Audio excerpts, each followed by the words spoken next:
Pessoal, nós programamos essa palestra com o tema "É tempo de resgatar a família".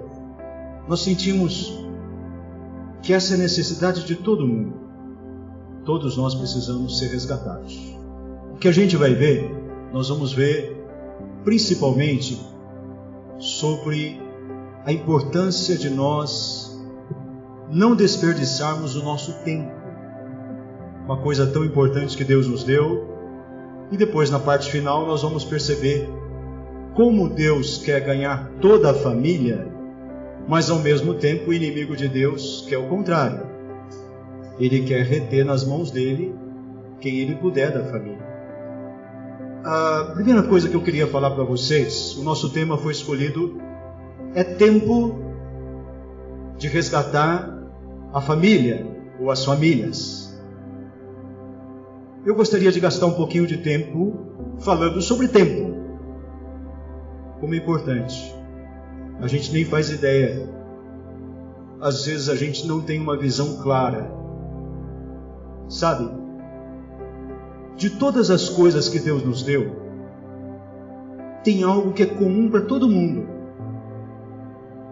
O tempo. É comum para rico, para pobre, para branco, para negro. Deus deu igualmente 24 horas para cada um. Não é verdade? Deus deu 24 horas para cada um. O tempo é o bem mais precioso que nós podemos ter. Por exemplo, você, vamos imaginar que tenha muito dinheiro, mas de repente perde. O dinheiro perdido, você pode ganhar com o passar do tempo de novo. Às vezes você perde a saúde. Se não for uma doença mortal, e mesmo sendo, Deus pode operar um milagre na sua vida, mas se não for, você recupera a saúde. Agora o tempo, aquilo que já passou, quem consegue recuperar? Vários de vocês já são aqui idosos. Tem saudade da infância, já passou. Não volta. Por isso o tempo é a coisa mais preciosa que Deus deu ao ser humano. Mas infelizmente, nós não temos talvez a visão de quanto isso é importante para nós. Eu espero que Deus impressione você com essa questão inicial, tá? O tempo perdido não volta. Não volta. O que você é e o que você se torna depende de como você usa o tempo. Ele pode ser para você e para mim uma bênção e pode ser uma maldição.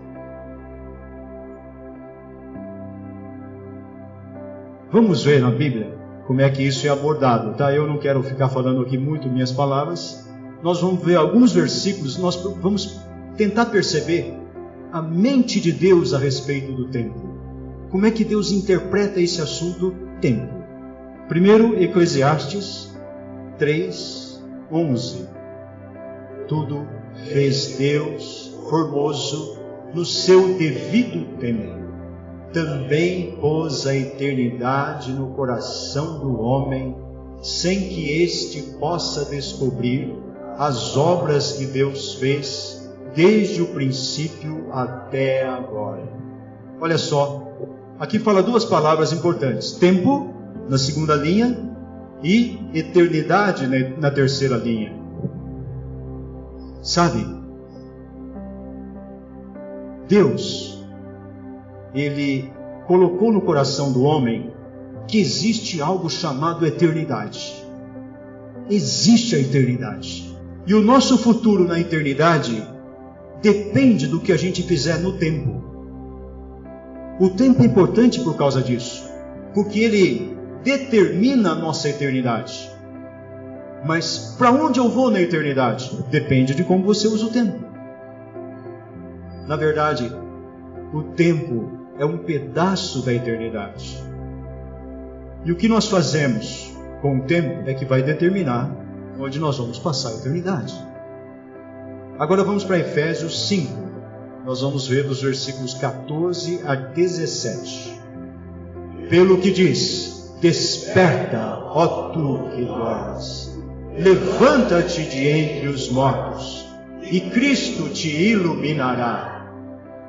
Portanto, vede prudentemente como andais, não como necios, e sim como sábios, remindo o tempo, porque os dias são maus. Por esta razão, não vos torneis insensatos, mas procurai compreender qual a vontade do Senhor. Tem várias palavras importantes aí, eu gostaria só de voltar para o versículo 14. Desperta.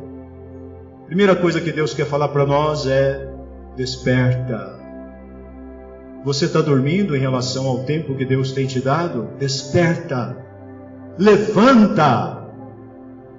E o que vai acontecer? Cristo te iluminará. E levanta dentre os mortos. Gente, a Bíblia diz que quem não tem Cristo está morto em delitos e pecados. E se nós não buscamos esse Cristo, nós estamos iguais àqueles que estão mortos em delitos e pecados. Por isso Deus fala: desperta, levanta. E aí o que vai acontecer? Cristo vai te iluminar. Vamos ver o versículo seguinte de novo. Portanto, vede prudentemente como andais. Amigos, irmãos, nós precisamos perceber que Deus quer de nós um andar adequado no tempo que Ele nos dá. Andar. O tempo precisa afetar o nosso andar. Nós não podemos andar de maneira tola, de maneira a desperdiçar tempo, de maneira a passar o tempo à toa. Nós não podemos andar como necios, nós temos que andar como sábios. Versículo seguinte: remindo o tempo. Remindo. Sabe, o significado de remir é resgatar do cativeiro. Esse é o sentido da palavra remir.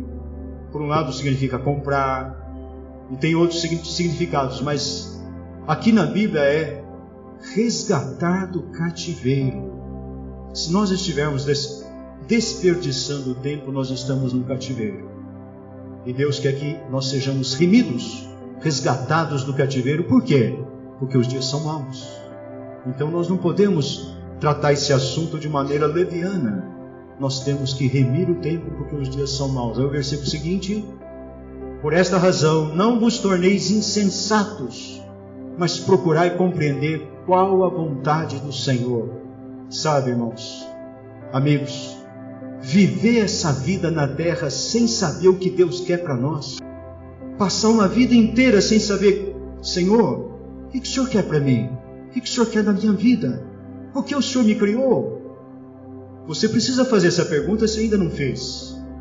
Precisa compreender qual a vontade de Deus para a sua vida.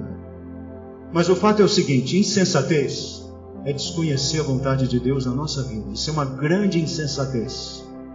É uma grande perda de tempo.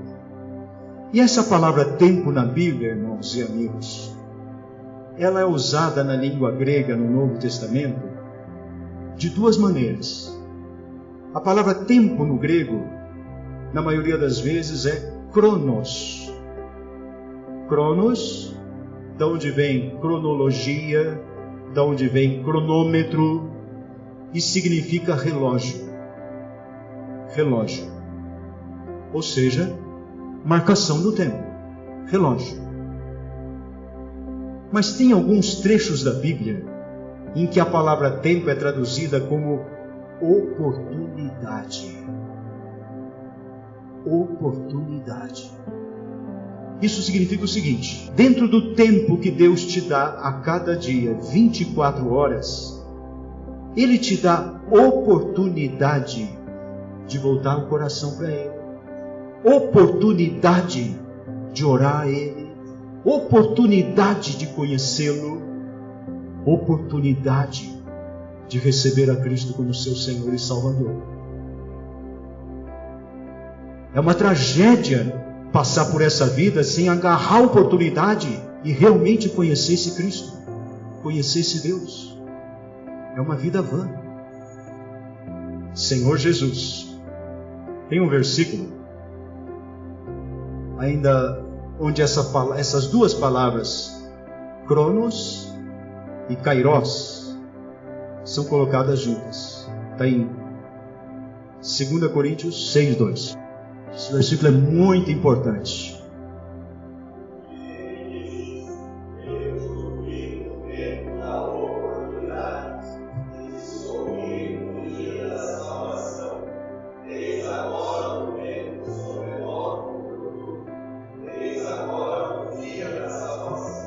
Nesse versículo especificamente, Deus colocou as duas palavras na língua grega juntas. E está bem traduzida no português. Eu te ouvi no tempo, que é Cronos, da oportunidade, que é Kairos. Mas poderia ser traduzido, eu te ouvi no tempo do tempo. Mas o significado é exatamente esse. Gente, fica bem claro aí, que ao longo da nossa curta existência nessa terra, e é curta, Deus nos dá oportunidades de nós realmente conhecermos, de nós realmente sermos salvos, né? Dia da salvação, e de nós realmente termos comunhão com Deus. Senhor Jesus, Deus nos dá a oportunidade de encontrá-lo, que nós possamos não perder essa oportunidade, não desperdiçar tempo, tá? Suponha, e eu torço para que isso não aconteça com nenhum de vocês, mas suponha que você descubra que tem uma doença fatal, uma doença que não tem cura, e que você tem só alguns dias, algumas semanas, alguns meses de vida. Suponha. É uma coisa que todo mundo evita pensar, mas pode acontecer com qualquer um de nós. Eu queria perguntar para você, você ia ter a mesma atitude em relação ao seu tempo que você tem até agora? Provavelmente não. Vamos imaginar o que queria mudar. Se você tivesse essa informação, você tem algumas semanas, talvez alguns meses de vida. Bom, o que você ia fazer? Eu coloquei alguns itens que talvez a gente pudesse imaginar que nós pudéssemos fazer. Primeira coisa, nós íamos mudar as nossas prioridades. E ou não? Nós íamos mudar as nossas prioridades. Na verdade, eu diria que se você sabe que você vai morrer em pouco tempo, a primeira coisa que você ia deixar são as fofocas da internet. É ou não é verdade? Quem aqui gasta tempo com as fofocas da internet? Não precisa levantar a mão, não precisa levantar a mão. É porque você não sabe que pode morrer amanhã. Porque se souber, é a primeira coisa que você vai deixar. Aquilo que não tem utilidade nenhuma para a tua vida, até estraga a tua vida, você vai abandonar. Sabe uma coisa que se você tivesse nessa situação você ia fazer? Você ia perdoar quem te ofendeu. Você ia perdoar quem te ofendeu, porque você ia ter medo de partir com alguém tendo mágoa de você. Não ia? Ia. Ou você ia pedir perdão. Ou você ia perdoar quem te ofendeu, ou você ia pedir perdão a quem você ofendeu. Outra prioridade. Vamos imaginar que você tem uma dívida enorme com alguém e saiba desse problema. Você ia fazer o esforço para restituir essa pessoa. Outra coisa. Você ia dar o maior valor possível a quem você ama. Você ia abraçar sua família. Você ia abraçar seu marido, sua esposa, seus filhos. Não ia? Porque você sabe que teria poucos dias com eles. Agora eu vou dizer para vocês qual a prioridade principal que Deus espera para nós numa situação dessa: o arrependimento dos nossos pecados. Ninguém pode partir sem ter os seus pecados tratados pelo sangue de Jesus Cristo. Ninguém pode partir dessa terra para a eternidade tendo problema com Deus. Não podemos ter problemas com os homens, muito menos com Deus. Nós temos a oportunidade, então, enquanto estamos vivos, de nos arrepender dos nossos pecados. O Senhor tenha misericórdia, né?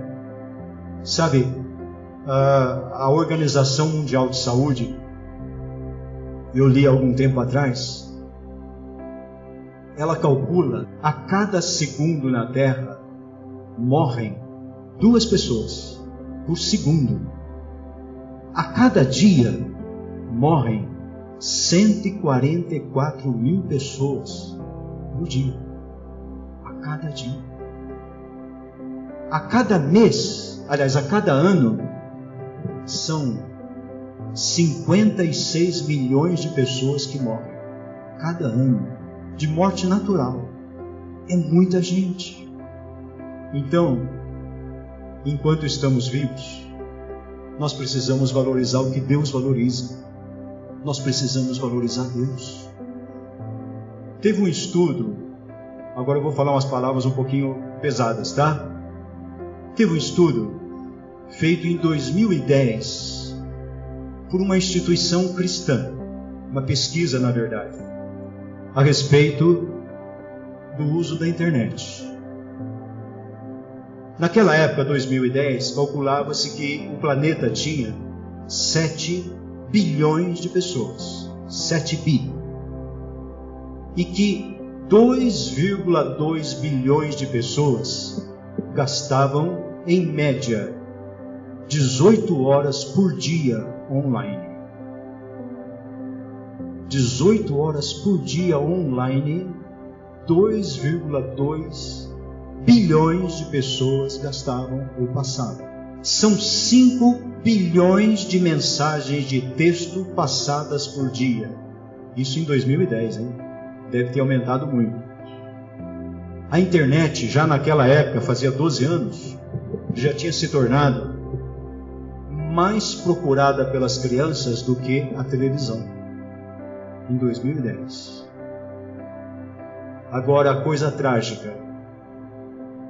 Diariamente, são 2, naquela época, hein? Estou falando de 2010. Diariamente, são postadas na internet 2,5 bilhões de mensagens pornográficas por dia.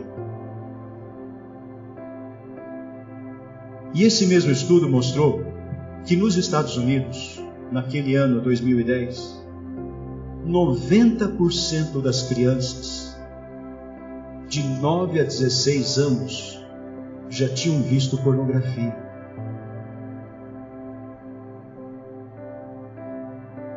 E pasmem, a própria indústria pornográfica admitia que de 20 a 30% da sua produção visava as crianças. E naquele ano, 2010, a infidelidade conjugal entre cristãos tinha aumentado mais de 300% por causa da pornografia.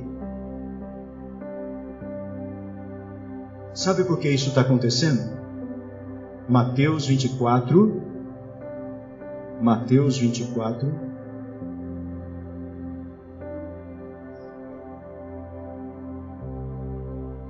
3, primeiro vamos ler o 3. No Monte das Oliveiras achava-se Jesus assentado quando se aproximaram dele e os discípulos em particular lhe pediram: dize-nos quando sucederão essas coisas, que sinal haverá da tua vinda e da consumação do século. Agora versículo 12. E por se multiplicar a iniquidade, o amor se esfriará de quase todos. Está se cumprindo. A iniquidade se multiplicou numa velocidade tamanha através da internet, que o amor está se esfriando de quase todos, inclusive cristãos. Eu não preciso dizer que está se esfriando nas famílias também. Nós precisamos perceber então como escapar disso. é pornografia, sensualidade, iniquidade. Nenhum de nós está isento. Eu não estou. E acho que eu posso falar por você. Você também não está. Nós precisamos de ajuda. Nós precisamos da ajuda de Deus. Nós precisamos da ajuda dos irmãos. Do contrário, nós podemos ter o nosso casamento destruído, nossa família afetada e danificada.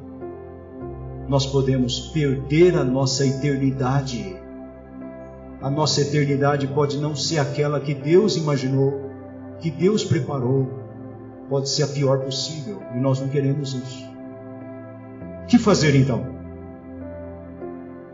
Algumas coisas práticas, tá? No tocante aos filhos, já que isso que eu acabei de falar estava lá nos Estados Unidos, mas eu não acredito que no Brasil seja diferente. O que os pais que estão aqui representados com filhos pequenos podem fazer para proteger os seus filhos? Para proteger no futuro eles caírem nessa situação. Os pais precisam ser os primeiros a amar Jesus Cristo. E dizer para os seus filhos que Jesus Cristo ama eles. Dizer todo dia: filho, filha, Jesus te ama. E o pai também te ama, a mãe também te ama. Conte a eles a história da Bíblia enquanto eles estão com vocês na sua casa. Conte histórias da Bíblia. Se possível, toda noite antes deles dormirem. Eu posso dar um pequeno testemunho. Eu e Jaqueline fazíamos isso com nossas duas filhas. Por compaixão e misericórdia divina, elas estão vivendo a vida cristã e a vida da igreja até hoje. Nos momentos de tribulação que toda família passa, evite palavrões perto da sua filha ou do seu filho. E evite murmuração, principalmente contra Deus. Volte à oração. Volte o coração a Deus quando passar por problema, por tribulação. Veja seu filho, deixa seu filho ver você orando a Deus quando vier a tribulação. Não blasfemando, não maldizendo, não murmurando. Isso vai causar impacto no coração dele e dela. Busque a igreja. Busque a ajuda dos irmãos, das reuniões. Leve seus filhos. Porque sozinho você provavelmente vai cair. E no futuro, sozinhos, os seus filhos vão cair. Eles precisam do respaldo de Deus, dos irmãos, das reuniões, das salinhas das crianças. Eles precisam do respaldo, da proteção. Nós precisamos, e a nossa família também, ser protegidos. Nós somos muito fracos sozinhos. E Deus não nos criou para viver uma vida cristã sozinhos. Deus nos criou para viver uma vida cristã com os irmãos, em reunião. Aí nós somos protegidos. Vem uma palavra, vem uma oração, vem um louvor. Você é encorajado, você é animado. Os seus filhos são encorajados. Os seus filhos são protegidos. Os seus filhos recebem a palavra de Deus. Mas isso precisa ser feito na sua casa, na sua família. Nós estamos agora numa corrida contra o tempo. Não há tempo a perder. Nós já perdemos muito tempo. Vários aqui já perderam muito tempo da sua vida. Ou mudamos de vida agora, ou nós podemos pagar um preço muito caro na eternidade. Muito caro. Se nós somos cristãos, nós não perdemos a salvação. Não perdemos, porque a salvação é eterna. Mas nós, após a volta de Cristo, tem um período chamado milênio, 1000 anos antes da eternidade. Nesses 1000 anos, nós vamos sofrer. A Bíblia fala que nós vamos para as trevas exteriores, se no tempo nós não o buscamos adequadamente e não fizemos a vontade dele. Então agora é a hora de nós mudarmos de vida. Agora é o tempo de dar uma virada na sua história de vida. Agora é a hora. Agarre essa oportunidade. Mesmo vocês, irmãos, que já reúnem há tempos, agora é a hora da virada. Isso pode, irmãos, salvar nossa família. Queria perguntar para vocês: quem aqui quer ser feliz? Levanta a mão. Quem não quer ser feliz, levanta a mão também. Todos querem ser felizes. A felicidade está no casamento. A felicidade está nos filhos. A felicidade está em ganhar dinheiro? A felicidade está em ter fama, sucesso? Bom, nós podemos dizer assim: o casamento pode nos dar uma felicidade passageira. Os filhos podem nos dar uma felicidade passageira. Mas a felicidade eterna, só Deus dá. Ele reservou para si, para seu direito exclusivo, o atributo da felicidade, de tal forma que o homem, ou a mulher, ou a família, só é feliz de verdade quando está em Deus, quando está em sintonia com Deus, quando está em comunhão com Deus. Aí ele dispensa felicidade, ele dispensa paz, ele dispensa amor, ele dispensa tudo o que ele é.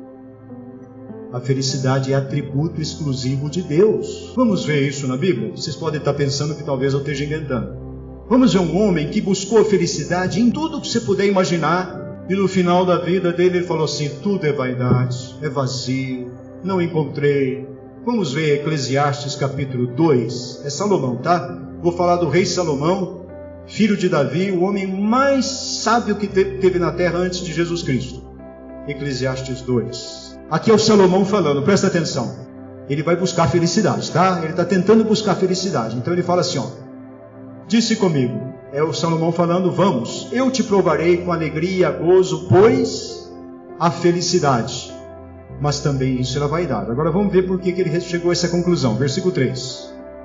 Resolvi no meu coração dar-me ao vinho, regendo-me contudo pela sabedoria. Bom, em primeiro lugar, ele se entregou à bebida, mas ele diz que ele ainda segurou a sabedoria, quer dizer que ele não se embebedava, mas ele provava dos prazeres que o vinho oferecia.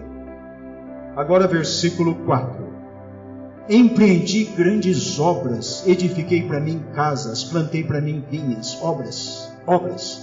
Tem muitos homens que acham que fazer obras traz felicidade. Ele fez. Vamos ver agora versículo 8. Amontoei também para mim prata e ouro e tesouros de reis e das províncias. Provi-me de cantores e cantoras e das delícias dos filhos dos homens. 2 pontos. Mulheres e mulheres. Salomão teve um harém com 700 mulheres. Ele achou que nisso estava a felicidade. Bom, aí ele fala que ele ganhou prata e ouro e tesouros dos reis e das províncias que estavam sob o governo de Israel. Olha só, muita gente acha então que a felicidade está no dinheiro, aí representado pela prata e ouro. Cantores e cantoras, ou seja, na música. Então, só repetindo, ele buscou fama, poder, mulheres muitas, prata, ouro, dinheiro, obras. Ele não encontrou a felicidade, porque a felicidade não está nessas coisas, não está. Agora vamos ver o versículo 26 para concluir essa parte de Salomão. 26. Porque Deus dá sabedoria, conhecimento e prazer ao homem que lhe agrada, mas ao pecador dá trabalho para que ele ajunte e amontoe, a fim de dar àquele que agrada a Deus. Também isso é vaidade, correr atrás do vento. Eu vou ler uma outra tradução que diz assim, ó. Tem uma versão chamada King James atualizada que diz assim no comecinho, vou ler como está. Deus concede sabedoria, entendimento e felicidade aos que nele têm prazer. Deus concede sabedoria, entendimento e felicidade aos que nele têm prazer. Então a felicidade não está nada daquilo que ele estava buscando antes, mas está em Deus. Mudando a questão um pouquinho de tempo, eu queria falar sobre resgatar, porque a palestra fala é tempo de resgatar a família. Só queria falar um pouquinho sobre a palavra resgatar. Resgatar no dicionário significa libertar a preço de dinheiro ou concessão. Segundo significado, efetuar o pagamento de dívida ou de um compromisso. Terceiro significado, salvar do fracasso, remir. Sabe, Jesus Cristo morreu na cruz para nos resgatar dos nossos pecados. Agora eu queria falar um pouquinho da tática antiga usada pelo inimigo de Deus, o diabo, para impedir que a gente consiga remir o tempo e buscar a Deus de um modo adequado, e para impedir a comunhão também na família. E essa tática é o excesso de trabalho. Quando o inimigo de Deus consegue manter seres humanos trabalhando excessivamente e não tendo tempo para a família, e muito menos para Deus, ele está alcançando o seu objetivo. Desde a época de Moisés, ele usa isso para que as pessoas não tenham tempo para adorar a Deus. Adorar a Deus requer tempo. E nós já vimos que Deus dá oportunidades durante o tempo para nós buscá-lo, para nós adorarmos. Aí o diabo vem e ele entra principalmente com excesso de trabalho. Vamos ver na Bíblia isso?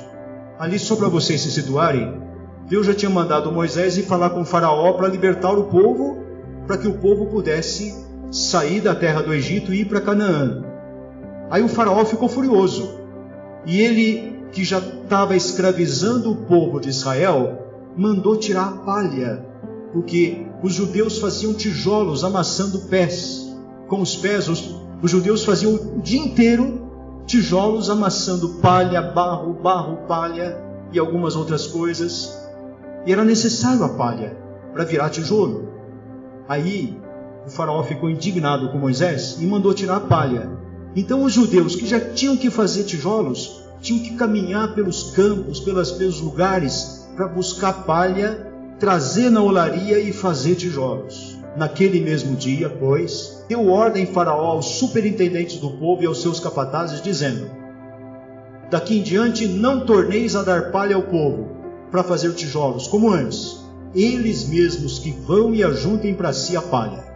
Seguinte: e exigireis deles a mesma conta de tijolos que antes faziam, nada diminuireis dela. Estão ociosos e por isso clamam: vamos e sacrifiquemos ao nosso Deus. Qual o objetivo do faraó, que representa Satanás na Bíblia?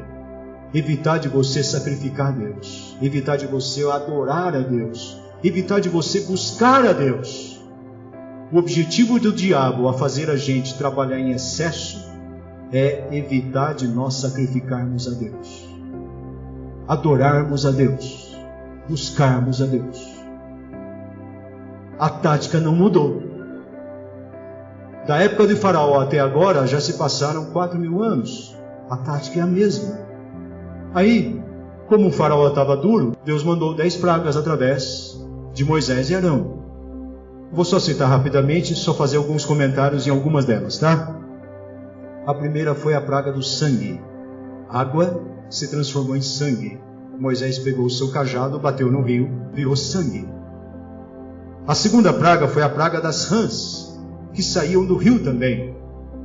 Só que aí o faraó chamou os seus feiticeiros, seus magos, e através de magia oculta, conseguiu fazer a mesma coisa, fazer a água virar sangue e fazer do rio sair rã. Então o faraó ficou mais orgulhoso do que nunca, mais fechado do que nunca, não deixou. Aí veio a terceira praga, a praga dos piolhos. A areia da terra virava piolho. Aí já os magos do faraó não conseguiram mais. A quarta praga é a praga das moscas. Essa eu quero ver com vocês, está no capítulo 8 de Êxodo. Nós vamos ler do versículo 20 ao 23, tá? 8 de Êxodo, a praga das moscas. Tem um detalhe interessante aqui.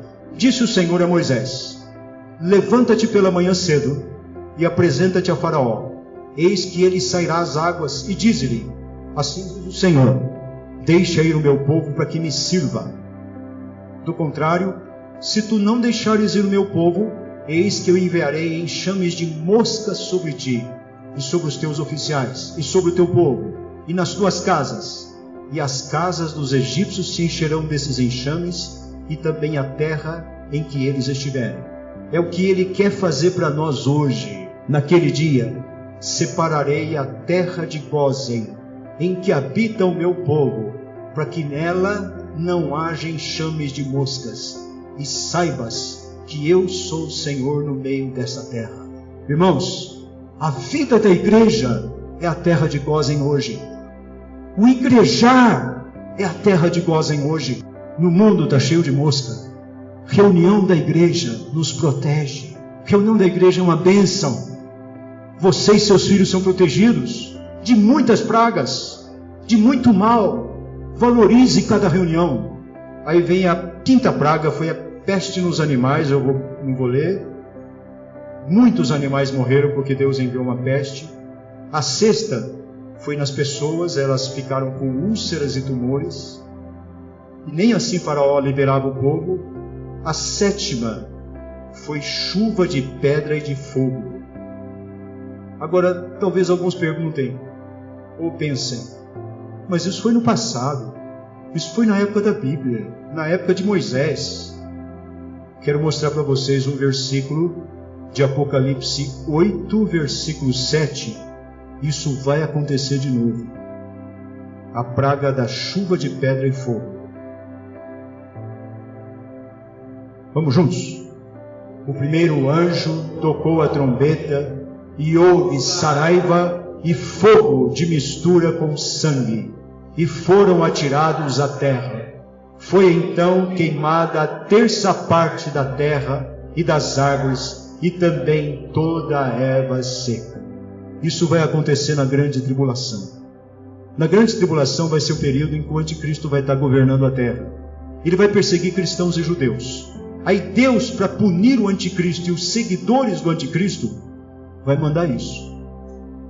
Vai haver saraiva e fogo de mistura com sangue sobre a terra, especialmente sobre os lugares onde mais houver perseguição contra cristãos. Deus vai punir os perseguidores dos cristãos e dos judeus. As pragas vão se repetir. Você quer estar na terra nessa época? Eu não quero. Eu não quero. Porque as pragas do tempo de Moisés vão se repetir. Vão acontecer de novo. Se não todas, quase todas. Saraiva, chuva terrível, chuva muito forte. Agora, a oitava praga foi dos gafanhotos. Vamos ler em Êxodo 10, 7 a 11. Tem um detalhe muito interessante. Êxodo 10, 7 a 11. Então, o Egito já estava tão devastado, tão arruinado pelas pragas que Deus através de Moisés estava mandando, que os oficiais do faraó chegaram nele e falaram isso, Então os oficiais de faraó lhe disseram: até quando nos será por cilada este homem? Este homem aqui é Moisés. Deixa ir os homens, para que sirvam ao Senhor seu Deus.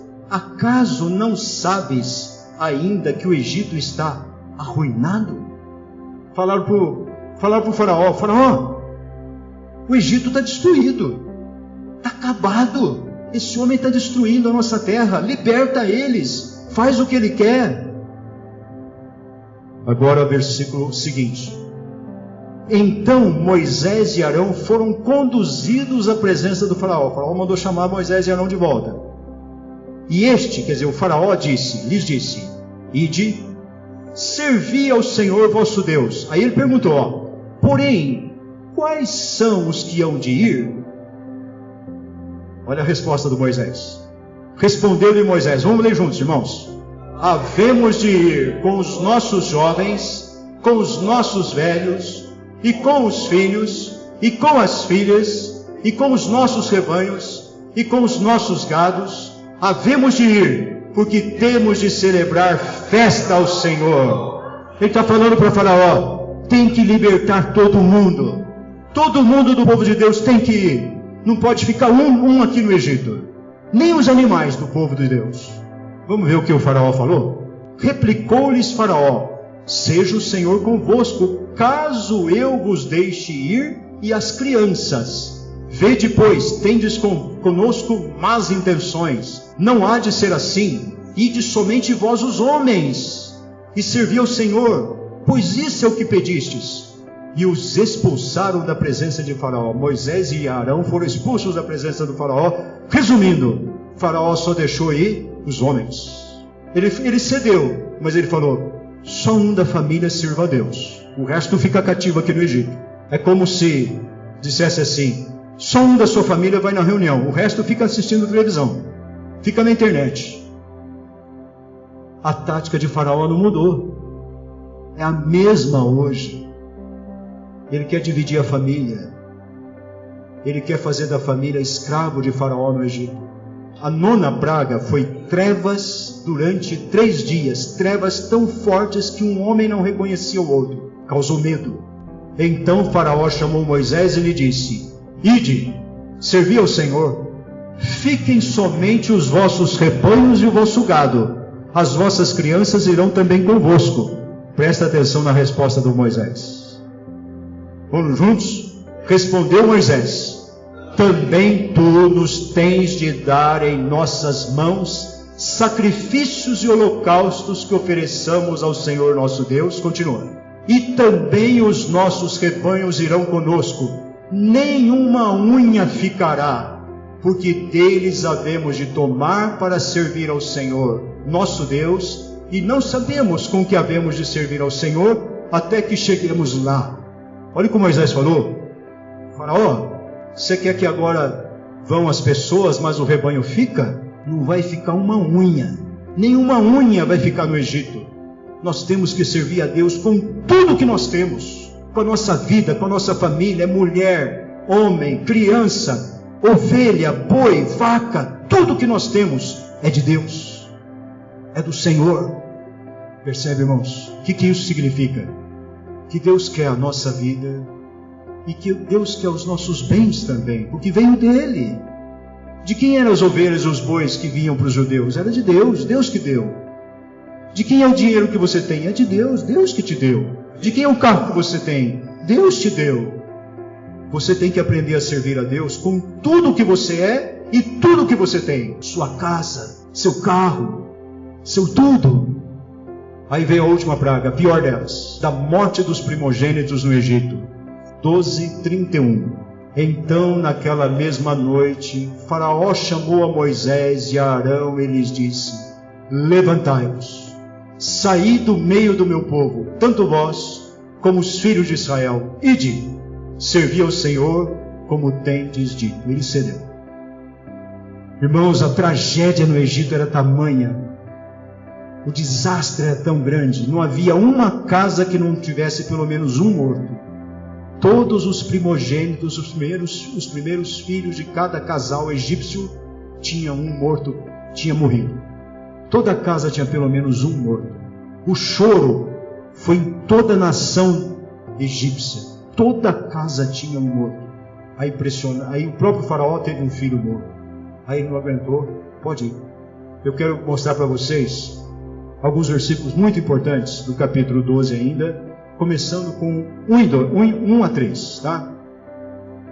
Disse o Senhor a Moisés e a Arão na terra do Egito: este mês vos será o principal dos meses, será o primeiro mês do ano. Olha só, o tempo para Deus, que Deus conta na minha vida e na sua, começa aí. Não é o tempo que você nasceu, biologicamente. É o tempo da partida do Egito. É o tempo em que você não é mais do mundo. É o tempo em que você passa a ser de Deus. Ali havia judeus de todas as idades, nascidos em todas as ocasiões. Mas Deus falou para eles: esse vos será o principal dos meses, será o primeiro mês do ano. Deus está falando para eles o seguinte: hebreus, a história de vocês que eu reconheço vai começar a contar a partir de agora. Esse é o tempo que eu reconheço na vida de vocês. E de fato, irmãos, o tempo que Deus reconhece na nossa vida é de Jesus Cristo para frente. Do tempo que nós aceitamos Jesus Cristo em diante. O tempo que vivemos sem Jesus Cristo na terra não é contado. Nossa vida se divide entre antes e depois de Cristo. O primeiro mês do ano. Ali começou a contagem do tempo. Versículo seguinte: falai a toda a congregação de Israel, dizendo: aos 10 deste mês, cada um tomará para si um cordeiro, segundo a casa dos pais, um cordeiro para cada família. O cordeiro, vocês sabem, né? Naquele tempo, 2000 anos antes de Cristo, Deus era adorado, era servido pelos homens com derramamento de sangue de animais, cordeiro. E esses cordeiros que eram mortos representavam Jesus Cristo como Cordeiro de Deus, que tira o pecado do mundo. Evangelho de João, capítulo 1, né? João Batista viu Jesus vindo e falou assim: eis o Cordeiro de Deus que tira o pecado do mundo. Agora olha só, aqui fala, cada um tomará para si um cordeiro, segundo a casa dos pais, um cordeiro para cada família. A salvação é para a família. Jesus Cristo é para a sua família. Ele é o cordeiro que quer salvar a sua família. É o cordeiro que quer entrar na sua casa. Não é só para você, para a sua família. É para você e seus filhos, para você e seu marido, para você e sua esposa. Um cordeiro para cada família. Senhor Jesus, versículo 7. Tomarão do sangue e o porão em ambas as ombreiras e na verga da porta, nas casas em que o comerem. Os judeus tinham que comer aquele cordeiro assado, mas o sangue tinha que passar, né? Nas ombreiras e na verga da porta, porque o anjo exterminador ia passar pelo Egito, e onde o anjo visse sangue nas ombreiras e na verga, ele pulava aquela casa. Por isso o nome Páscoa. Páscoa significa passar sobre, pular, passar sobre. O anjo exterminador pularia a casa que tivesse a marca do sangue e não mataria ninguém naquela casa. A casa dos judeus, dos hebreus, tinha a marca do sangue. Nenhuma casa dos egípcios tinha sangue. O anjo exterminador entrou lá e matou pelo menos uma pessoa. Irmãos, o sangue de Cristo protege a nossa casa.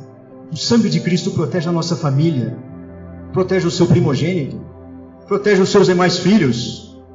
Aprenda a pedir para o Senhor todo dia: Senhor, cobre-me com teu sangue. Cobre minha família com teu sangue. Cobre minha casa com teu sangue.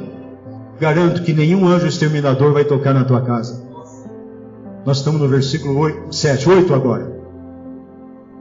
Naquela noite, comerão a carne assada no fogo, com pães asmos e ervas amargas. O cordeiro tinha que ser comido na família, mas ele era antes assado no fogo. Isso representa o sofrimento que Jesus Cristo passou na cruz. Ali, aos olhos de Deus, ele foi assado no fogo. A dor que ele sentiu na cruz era como se ele estivesse sendo assado, vivo, assado no fogo, por minha causa e por sua causa. Nós precisamos aprender a comer dele, que na verdade significa comer da palavra dele, buscar a presença dele, buscar ter comunhão com ele todos os dias. E ainda fala, com pães asmos é para comer esse cordeiro. O que significa? Pães asmos é pão sem fermento. Significa que a partir do momento que nós começamos a seguir Jesus Cristo, o fermento, que significa pecado, o pecado tem que ser eliminado da nossa casa. É claro que não é uma eliminação instantânea da noite para o dia, mas dia a dia Deus quer eliminar o fermento da nossa casa. Dia a dia Deus quer eliminar o pecado da nossa vida, porque o nosso alvo é ir até Canaã, até a Canaã celestial, até a eternidade futura com Deus. Nós não podemos ir para lá carregando o pecado. Nós temos que aprender a comer Cristo e também pães asmos, ou seja, comer sem pecado. E ervas amargas. O que é ervas amargas? O Senhor é muito honesto conosco. Ele está dizendo o seguinte: na vida de vocês como cristãos, vai ter amargura, vai ter sofrimento sim, vocês vão passar por aflições sim, mas vai ser para o bem de vocês, vai ser para crescimento de vida de vocês. O Senhor não está prometendo para nós uma vida cristã sem ervas amargas. Ele vai nos dar ervas amargas, mas Ele vai nos dar a presença dEle. Ele vai nos dar, irmãos, Ele mesmo como felicidade para nós. Mesmo na amargura nós podemos ter felicidade se nós estivermos em Deus. E para terminar o versículo 13. O sangue vos será por sinal nas casas em que estiverdes. Quando eu vir o sangue, passarei por vós, e não haverá entre vós praga destruidora, quando eu ferir a terra do Egito. O sangue é a nossa salvação. Cada dia, clame ao Senhor: Senhor, me cobre com teu sangue. Senhor, me perdoe os meus pecados. Me limpe dos meus pecados.